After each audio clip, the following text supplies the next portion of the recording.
বুলবুল আহমেদ বাংলাদেশি চলচ্চিত্র জগতের এক উজ্জ্বল তারকারা নাম। তিনি ছিলেন একাধারে অভিনেতা, প্রযোজক ও পরিচালক। পারিবারিক নাম ছিল তোবাররুক আহমেদ। মা বাবা আদর করে ডাকতেন বুলবুল।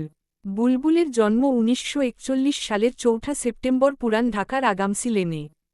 তিনি ঢাকা কলেজিয়েট স্কুল থেকে ম্যাট্রিক, ঢাকা কলেজ থেকে আইএ, নটর ডেম কলেজ থেকে বিএ এবং ঢাকা বিশ্ববিদ্যালয়ের ইতিহাস বিভাগ থেকে এমএ পাশ করেন।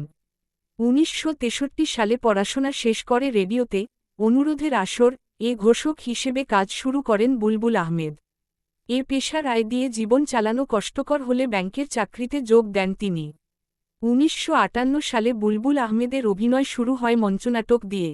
সিলেটের এমসি কলেজের বার্ষিক অনুষ্ঠানে তিনি রবীন্দ্রনাথ ঠাকুরের শেষ রক্ষা নাটকে মূল চরিত্র গোদাই হয়ে অভিনয় করেন। ঢাকায় কয়েকজন বন্ধু মিলে শ্যামলী শিল্পী সংঘ নামে একটি নাট্যগোষ্ঠী গঠন করেন।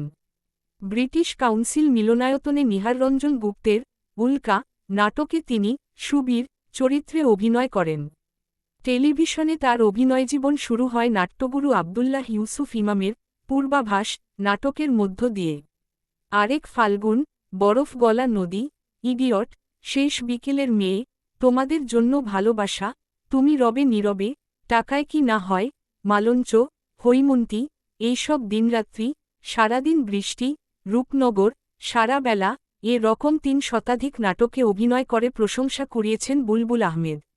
শ্রেষ্ঠ অভিনেতা হিসেবে ৩ বার এবং শ্রেষ্ঠ পার্শ্ব অভিনেতা হিসেবে একবার জাতীয় চলচ্চিত্র পুরস্কার পেয়েছেন তিনি। তার ক্যারিয়ার সমৃদ্ধ করা একটি অন্যতম সিনেমা আলমগীর কবির পরিচালিত ধীরে বহে মেঘনা। ২০০২ সালে ব্রিটিশ ফিল্ম ইনস্টিটিউটের দক্ষিণ এশিয়ার চলচ্চিত্র তালিকায় সেরা ১০টি চলচ্চিত্রের মধ্যে ৮ম এর অবস্থান। বুলবুল আহমেদ প্রযোজিত সিনেমা মহানায়ক, ভালো মানুষ, রাজলক্ষ্মী শ্রীকান্ত এবং পরিচালিত সিনেমা রাজলক্ষ্মী শ্রীকান্ত, আকর্ষণ, গরম হাওয়া, কত যে আপন। ঢাকাই সিনেমার মহানায়ক খ্যাত এই অভিনেতা ২০১০ সালের ১৫ই জুলাই মৃত্যুবরণ করেন।